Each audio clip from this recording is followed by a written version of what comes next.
1, 2, 3.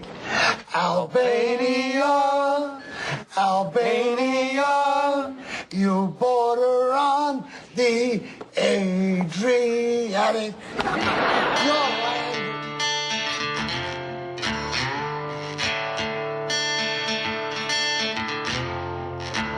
Hey, Steve. Hi, Greg. How you doing? Doing great. Caught you off guard. I'm still doing great. Man, another good episode. We're coming off another good one. So yeah, that was a good one. So for people who weren't listening to the first one, people were on season 2. Catch up. What the mama tomato say to the baby tomato? Catch up. Oh, that's a good one. I knew that one. You want to hear one of my favorite kind of plant-related dad jokes? Sure. Is the punchline herbicide? No. Okay. Do you know that one? Do you know that an herbicide joke? So this is one that my dad used to say quite a bit, and I'm pretty sure my one of my math teachers in high school told it as well. But it's kind of on the similar lines. Is what did the acorn say when he grew up? I don't know what. Geometry. So my geometry teacher told me that joke like the first day of geometry. Yeah, the boy, it needs a lot of connective tissue for that joke. Really needs to be told by the right person. Maybe you just need to catch up. Yeah, exactly. Well done. Well, welcome to Bird Brag, everybody. Season 2, episode 2. Deuce. Yeah, do. It is flying. It's just flying. It's moving by quick. So as we start, I'm Greg. I'm Steve. And we're here to talk about nature and stuff. And sometimes we talk about birds. Sometimes we talk about some other things. But in season 2, we're in our second season. We just got past the solstice. We're talking about summer, but we're talking about, what are we talking about? What's the theme for season 2? The theme for the nature part of this is gold or golden. Love it. And I am going to focus on, for the and stuff part for season 2, golf. We're going to talk about birds and birdies. And another kind of birdie. Yeah, another type of bird. And have some fun with that. So courses that I love, or, someday it'll be courses that I want to play maybe, or things like that too. But as we start every episode, what are you drinking, Steve? So this one, my daughter picked out for me. Dude. What? Dude. Carly's not allowed to be picking out beers for you. All right. Well, she did. It's a Montucky cold snack. Montucky. It's a lager. It's a lager, and it says, there's a lot of cool stuff on the can. It says the official, unofficial beer of Montana.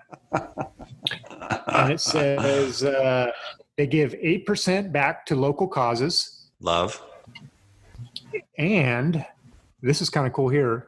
Next to their recycle symbol, it says, "Don't be a jerk." I think that should be recycle. That should be the motto for every recycle symbol. Don't be a jerk. Yeah, I love it. Yeah, me too. I've never had it before, but it's a lager, so I'm expecting good things. Good. How about you? Well, I'm going to mix it up. I'm going to go with a Corona Refresca. Ooh. What do you think of that? There's different flavors of that, right? Dude, I'd rather sit on this can than drink it. I'm joking. I'm not drinking a Corona. Oh, thank goodness. Thank goodness. Dear God. I thought I'd get a bigger reaction. You really were accepting. You know what? You are one accepting gentleman. I was just assuming that your refrigerator was like empty. Yeah. Wake up, Leisha. Come drink my Corona Refresca. That's too pricey for her. Yeah. Cheapskate. Okay. So with going with our theme, I have a beer from Wild Ride Brew, Hidden Trail from Redmond, Oregon. Redmond. Okay. Yeah, it's a hazy pale ale, which, you know me, I'm pretty picky when it comes to that. And then their little line is, "What's your wild ride?" Oh, what's your wild ride? Wow. So I've never had it before, but Hidden Trail seemed appropriate for BirdBragS. So without further ado, let's dig into these guys. Yes, for sure. That's a quiet pour. People, so let me describe like golf. Steve was pouring it into his cup, everybody. Cheers, buddy. Now, cheers. That's good. I like it. Mine too. Mine's good. I like it. Montucky cold snack. Yeah, this is delicious. It's not that overly hoppy thing that kind of drives me a little crazy. It actually has some really good flavor. And I'm not saying we're boycotting Miller Lite right now, but no one from Miller Brewing's got back to us on any platforms yet. So our preferred beer of choice, like I said, what did we go through? We went through how many Miller Lights do you think we went through this weekend? Just you and I? Yeah, just you and I. Like 3 or 4 maybe. Okay. We'll keep it at that. 3 or 4 an hour for 6 hours. It was delicious. It was a great day in the pool in Northern California. And we found out that the Blue Dasher Dragonfly totally loves Miller Lite. So you'll see that if you guys go to Insta, you're gonna see a little treat coming up here someday. Probably next couple of days. But the Blue Dashers liked us a lot, and they liked Miller Lite quite a bit. Yeah. So I'm just saying, people at Miller, people who know people who want to pass it to them, wake up. We're looking for a sponsor. A drink sponsor, a beer sponsor specifically, and we'd love to have you. So I would take a booze sponsor. I mean, I could go with hard booze. So if it wasn't, I could do a martini sponsorship. Tito's would be great. Bullet. So if you had, well, again, we've talked. People who don't know, we had a Bullet episode where we talked about both Bullet the bourbon and Bullet the dog. So Steve's dog's named Bullet, and it's just a great dog. So I wonder can you recall off the top of your head which episode that was? Season 1. It's got to be episode 3 or 4. Yeah, I think it was 4 because 3 was, I think it was 4. All right. So what are we talking about today, Steve? So today we are talking about the Golden Eagle. Of course. Oh, awesome. So it was kind of a low-hanging fruit, but we hadn't done it yet. So, I mean, Golden Eagles are pretty awesome. So they're awesome. Yeah. We haven't done a big bird like this. So that's kind of exciting. I have questions. Obvious. I have questions already. I'm already, it's big trouble. When my wheels start spinning, it's big trouble. Yeah. When you start asking me questions. Yeah. Don't leave Steve alone. Let him talk. Why won't you just let him talk? Shut up and eat your pizza. All right. So describe this guy. Describe the Golden Eagle for us. So paint the picture. Take your time and paint the picture for the audience. So the Golden Eagle is a very large bird. That's probably the first thing you're going to notice. We'll get into just how large in a little bit. But they're just kind of a dark brown, raptor. I think everybody probably knows what a hawk or an eagle looks like generally. They have a massive bill, big hook on it. The bill is typically mostly yellow, but it has a black tip. And then they have bright yellow feet. And the reason it kind of got its name is on the nape of the neck, they have, is that a, do you need to say nape of the neck or you just say nape? I don't think you need nape. Can other things have napes? It's probably just the nape. Okay. I think it's a specific part of the neck. The nape of the neck is the bend, right? But do I need to say of the neck? No, I don't know. I think that can you have the nape of a pipe of a plumbing? Can plumbers use nape? I don't know. Now we're starting off on a wrong foot here. So on the nape, either of or of not the neck, they have like light blondish feathers that kind of really give it that golden look. And when they catch the light just right, they're really cool. Our research department just came back. The nape is the back of your neck, not the front of your neck. So I don't need to say of the neck. I just need to say nape. Correct. So you could just say the nape. Yeah. Nape. They have a golden nape, Greg. Okay. Cool. Golden. So they're about they can get to up to a meter long. So good sized bird. We know we love the metric system here. So about 3 feet. We're having a beer that converts to only 11.2 ounces. And then you get effed, and no one likes that. This Montucky cold snack is 16 ounces, by the way. Yeah, you would. Of course, your daughter picked out the biggest beer she could for you.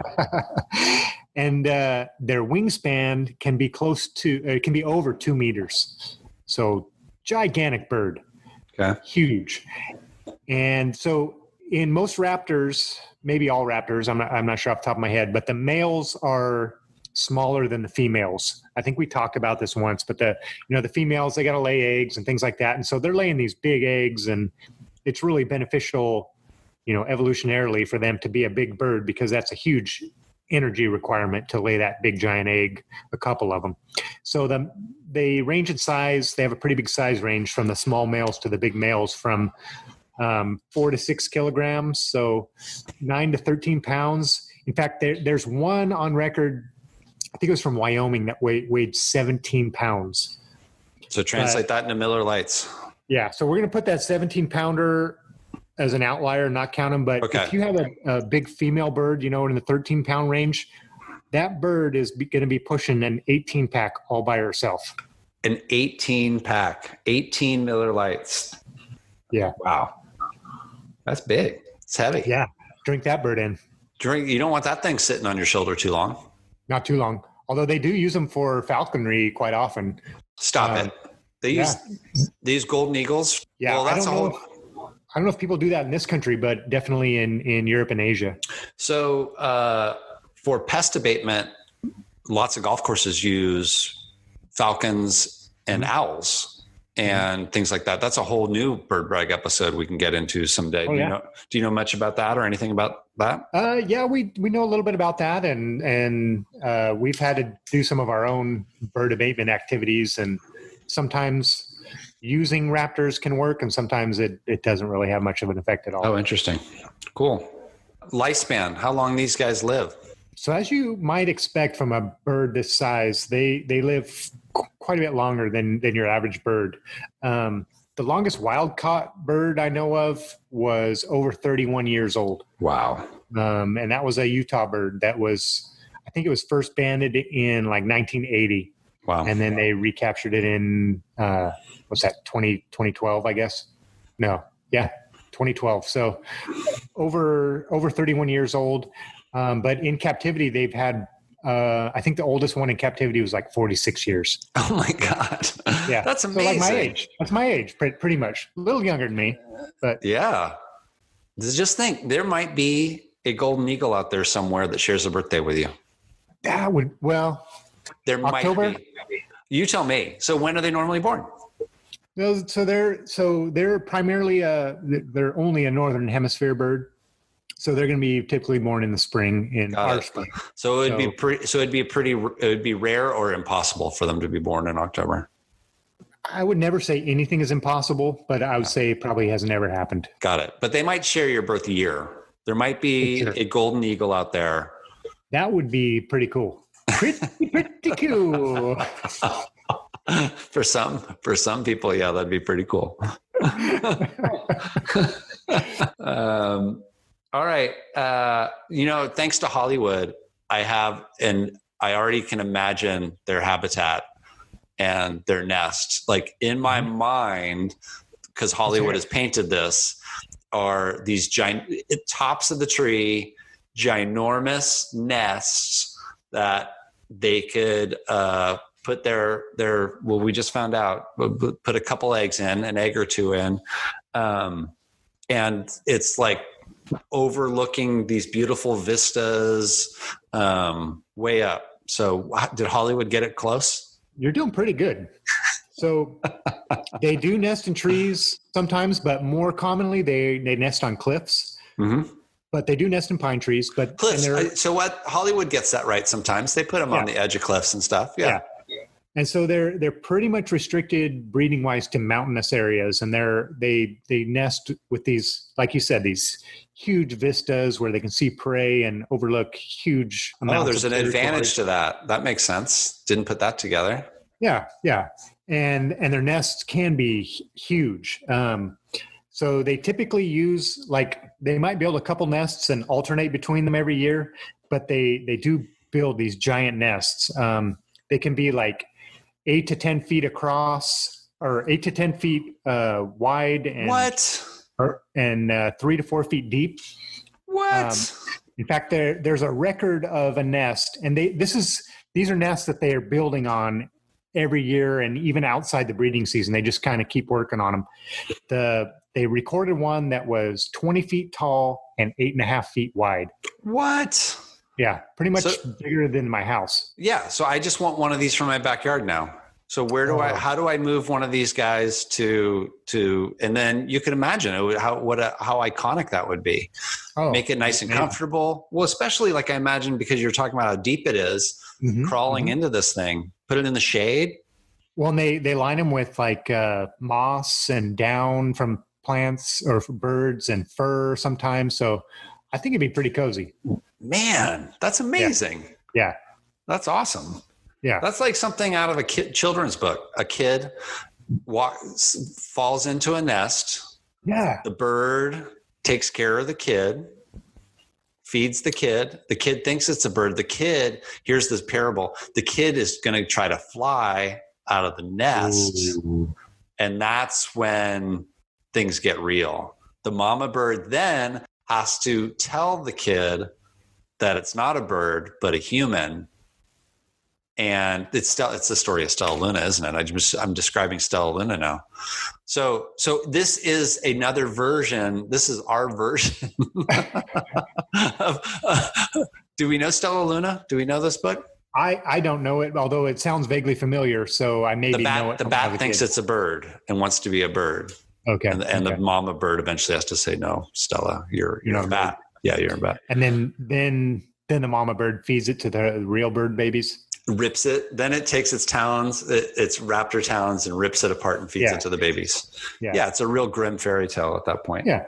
Yeah. All right. You beat me to it, but clutch size is 1 to 2 eggs for this big, beautiful nest. I would have thought you'd have more for a big guy like that. Sometimes they do have more. Sometimes I'll have 3 or 4, but almost always 1 or 2. Okay. And they are big eggs. I think they're like 3.5 inches sometimes, and they're usually like a dull white, kind of maybe freckled with brown or brownish red spots. And with a big egg like that, a lot of those big birds have longer incubation periods. A lot of the hawks do. They have like a 43 to 45 day incubation period. Mm-hmm. And then they're, after the eggs hatch, they're feeding those young for over 2 months, 65 to 70 days before they take their first flight. Wow. So they're getting them big for this first guy.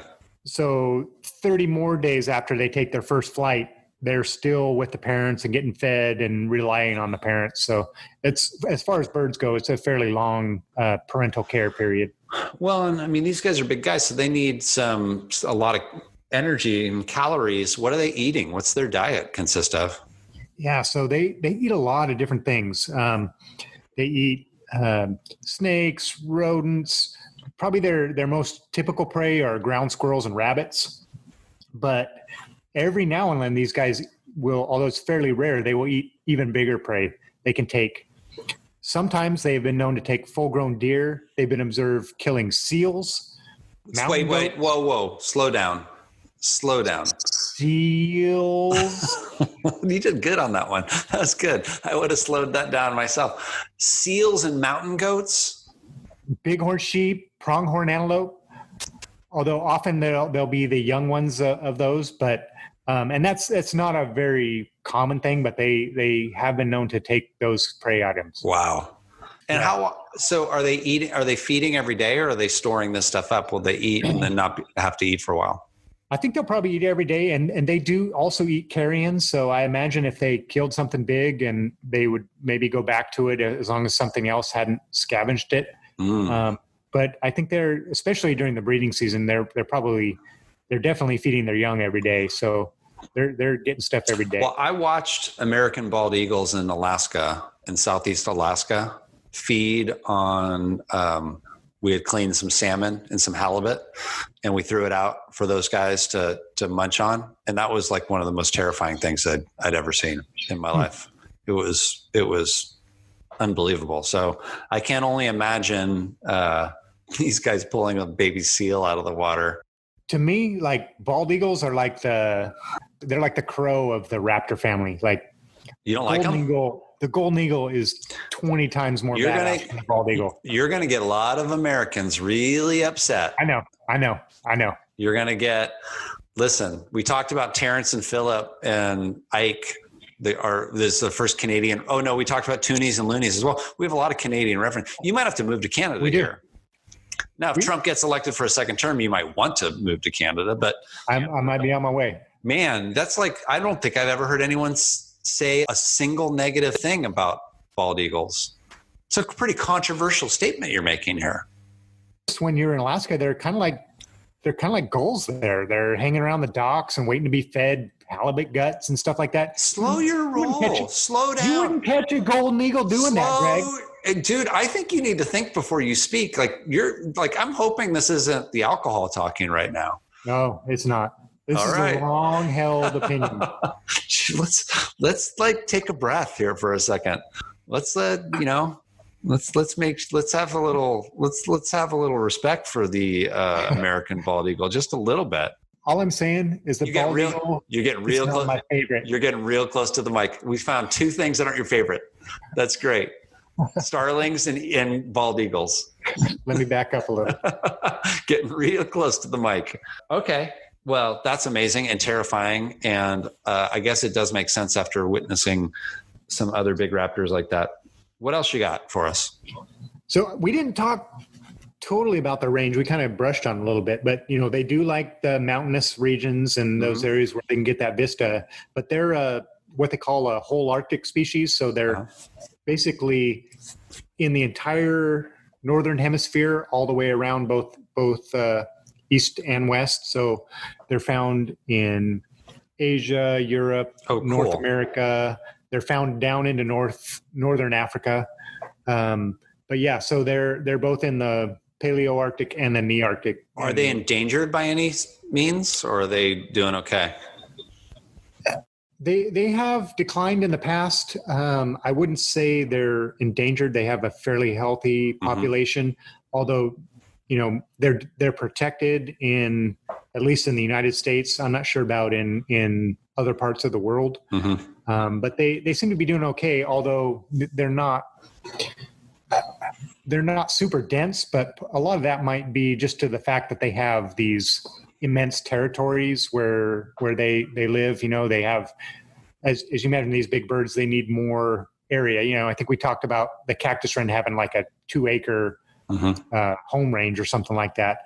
These guys can have, I think they did a study in California, and in California they had an average home range of about 35 square miles. But they can have up to like a 200 kilometer square mile home range, which is 75 square miles plus. Wow. That's pretty impressive. So when you're talking, numbers for species like that, it doesn't quite mean the same thing. Yeah. For different things Got like it. that. Do we have a call that you're going to play for us for this guy? So they're typically really silent. I think most of their vocalizations are when they. Do you hear that, Alicia? Alicia, they're pretty silent birds. Do you hear that? She said, "I love you," I think. Oh, okay, cool. Yeah. That's cool. Yeah, we could play that now if you want. Yeah, I have never heard it in the wild, although I've seen lots of golden eagles, but someone was able to record it.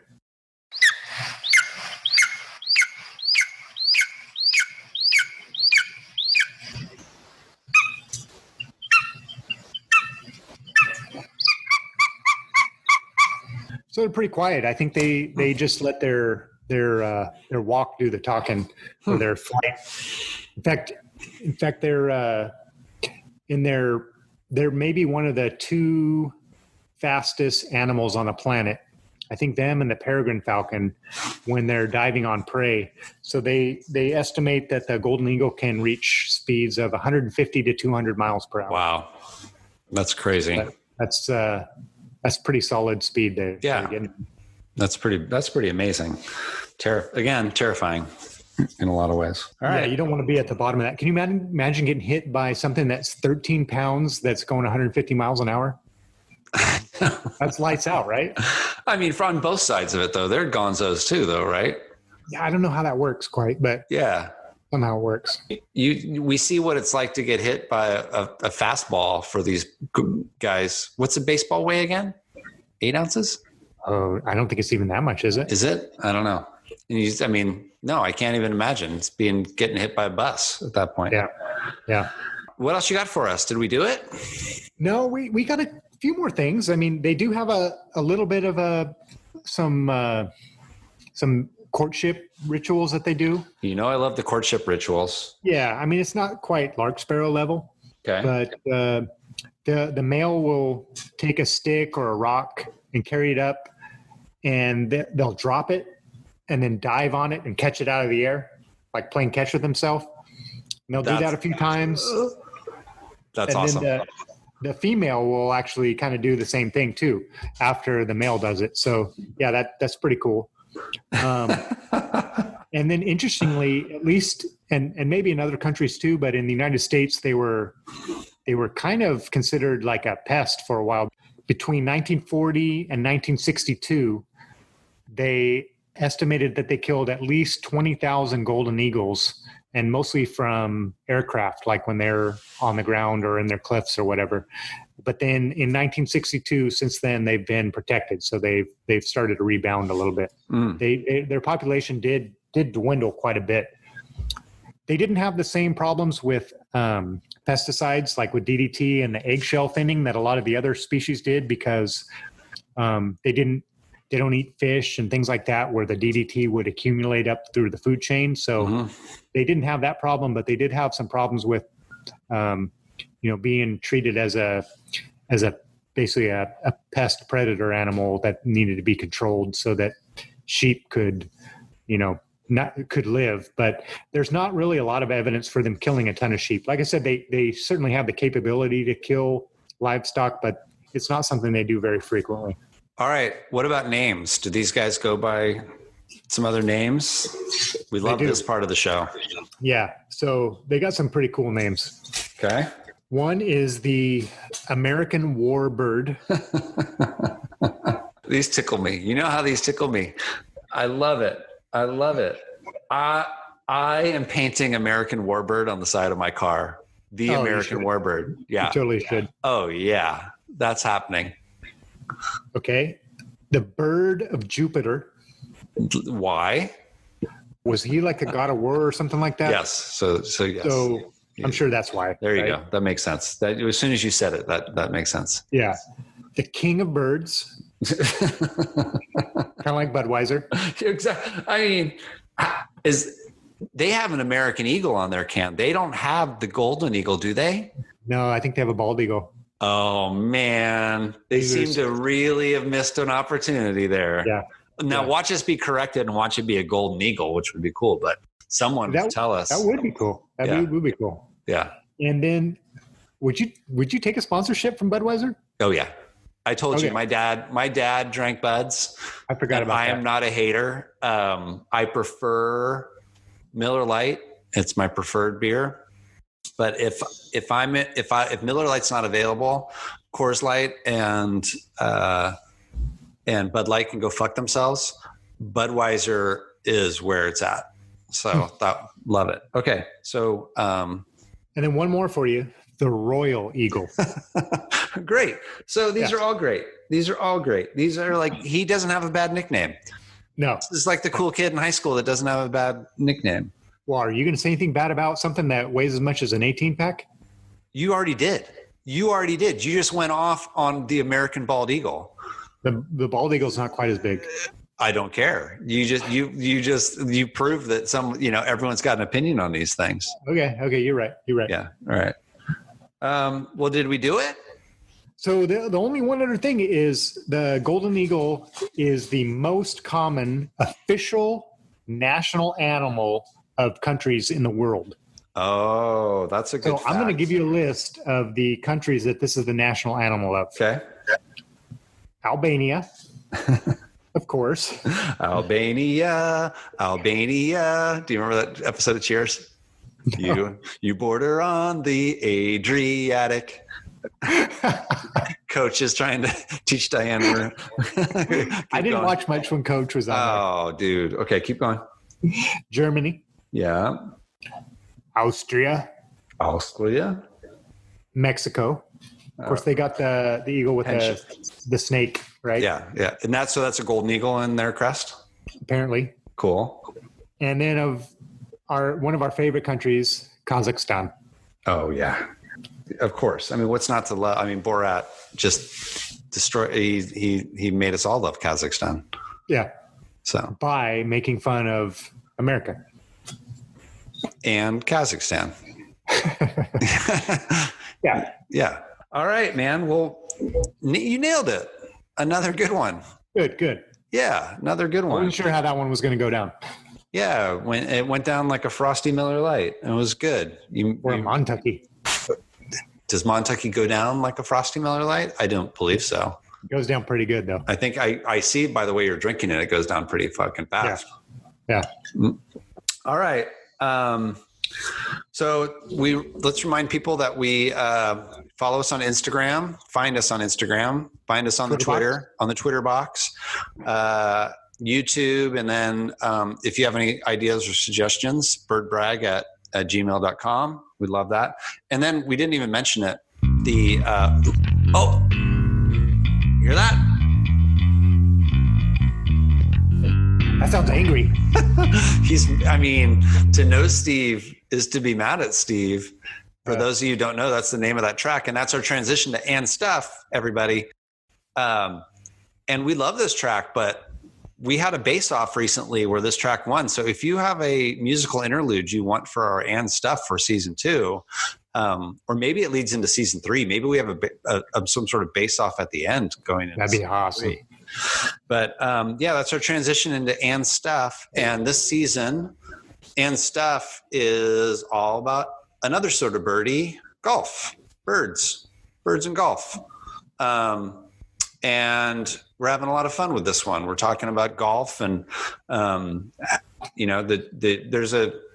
always say even the worst golf course is the best park, right? It's just beautiful and manicured and, it's awesome. So, but a great golf course was something special. I'm going to talk about a great golf course.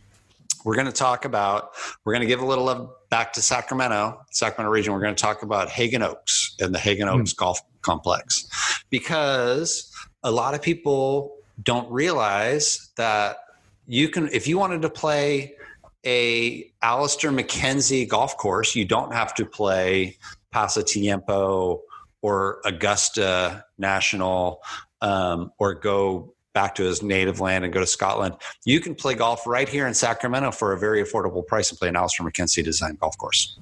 And it's amazing. And I can go off what's awesome about this course is that Alistair McKenzie, which the original golf course was called the Alistair McKenzie Golf Course at the Haggin Oaks Golf Complex. And now it's called the McKenzie course. And when it was originally opened, it was called the Sacramento Municipal Golf Course. It didn't even have his name on it. And how they got Alistair McKenzie he designed Cypress Point. Augusta National. It's crazy. And one of my favorite golf courses, Pasatiempo in Santa Cruz. And so they found his original sketches literally in the rafters. I don't know what year that was. I didn't write that down, but, and they went back and tried to redo it as close as they could to his original sketches, and just totally cool golf course. They have another side called Arcade Creek, which is another 18 holes over there. And now they've embraced modernization. I love these guys because they play foot golf there and they're awesome. And what's cool is part of the history of this, because it's been around so long. This is where Ben Hogan won his first professional tournament. $350 for third, or he won his first professional check. He came in third place and cashed a check for $350.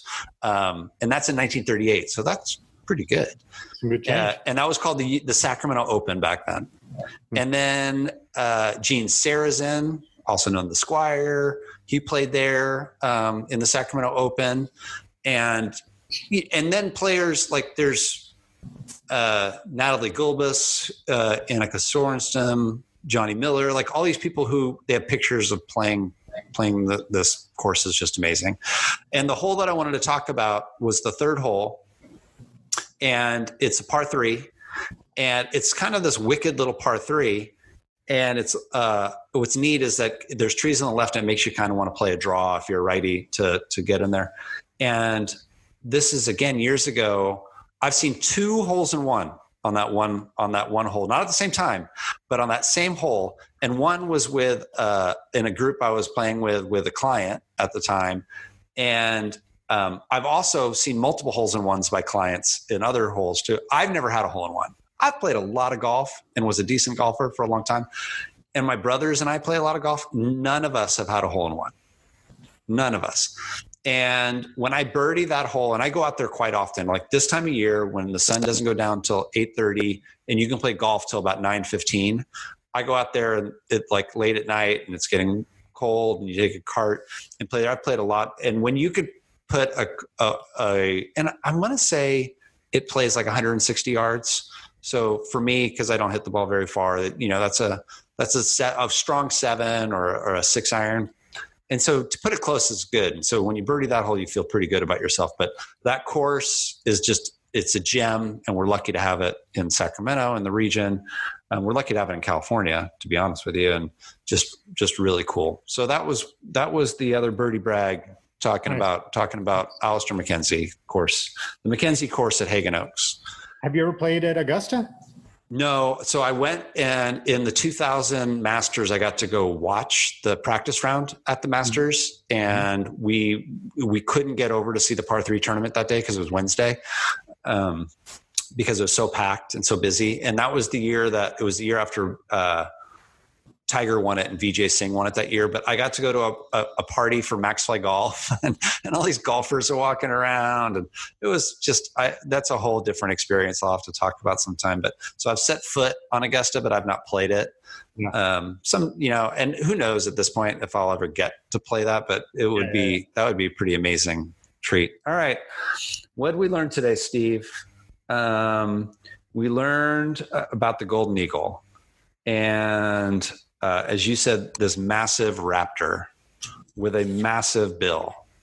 That was pretty good. 1 meter in length. We like meters. We also, for new listeners, you learn that we like the metric system here.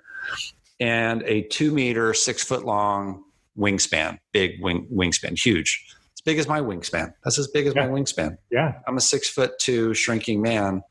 Older man, but I still have a 6 foot long wingspan. Yeah, they can be bigger than that even. And bigger. You know what? You threw it out there like I should have remembered this, but males being smaller than females is not something I remembered about avians. Especially, it's more prominent with raptors. Okay. Yeah. You threw it out there like, oh, and we've mentioned this before. And I was like, whoa, I think I briefly touched on it once in the Swains and Sock episode 1. So it was a long way back. All right. That was a lot of beers ago. We learned that the average one of these guys weighs about an 18 pack of Miller Lights. Big female. Yeah. The big female, about an 18 pack. And they live for a long time. They live for decades. They're going to see lots of presidents roll through. Yep. They're going to see lots of elections and lots of different things. And we're hoping to find one as old as Steve, that there could possibly be one out there somewhere out there in the world, in the big, bold world, as old as Steve, 46 years young. Well, I'm a couple years older than that, but yeah. Oh, okay. Then are you 48 now? 72? I will be. Yeah. Yeah. Coming up in October. Okay. We learned that Hollywood got it right. These nests are big. that these guys are big, 8 to 10 feet wide, 3 feet deep. What are you talking about? Crazy. It's a lot of work. That is crazy. And that they're comfy. They line them with moss and feathers and stuff. Fur. Yeah. Well, after they kill the dumb things on the ground. The eggs are big. Just as imagined. Yeah. That would be a great omelet. How big of an omelet would one egg be? Be pretty big, huh? Yeah. So how many chicken size eggs would be one egg? That's really tough to figure because, you can't just go straight length of width because with the whole circumference and everything, the volume's got to be tremendous on those things. So I'm guessing like a 3.5 inch Golden Eagle egg is probably 9 ounce, 10 ounce omelet. Oh, maybe. It's probably more than a few eggs, chicken eggs. Bitchin'. Someday. Which would you rather do, play Augusta or have a Golden Eagle omelet? Oh, the omelet. No question. Yeah, I got to think about that one. That one's a good one. I'd have to think about that one. We learned that the males and females, they need a pitchback. Remember pitchbacks when we were a kid where you throw the baseball and go, because they play catch with itself with the stick. So they need a pitchback. 1962 protected these guys, helped these guys. You know what I learned? What'd you learn? I learned that the Montucky is a delicious cold snack. Okay. We could throw that in there. That's a good one. That's interesting. All right. Let's go through this list. American warbird, bird of Jupiter, king of birds, royal eagle. Which one of those do you like best? King of birds has got to be number one on that list, right? For some reason, bird of Jupiter. American warbird's pretty awesome too. I'm painting that on my car. It is, but I'm trying to stay away from kind of overly jingoistic things at this phase in our history. Okay. What do all these countries have in common? Albania, Germany, Austria, Mexico, and Kazakhstan. What do all those countries have in common? Foreign language. They don't speak English as a primary language. You nailed that. We know that they're not all on the Adriatic Sea either. But they all have that as their national bird. Yeah. Good one. Good one. All right, man. I think we did it. Yeah. We really know. I mean, our producer keeps giving us this signal right here, and we really know how to stretch it out. It means stretch it out. Stretch it out. I thought it meant cut it off. No, that's that sign, or yeah. Okay. Or you can do scissors. You did a good job, man. Hey, you too. Once again. I love hearing about Haggin Oaks. Yeah, it was fun. Fun course. All right. Well, I think we did it. I think we said everything that needs to be said. I learned a lot. Season 2 is off to a good start. Yeah, good start. All right, there it is. There's our music, man. Playing us out. Have a good one, man. You too. Audi.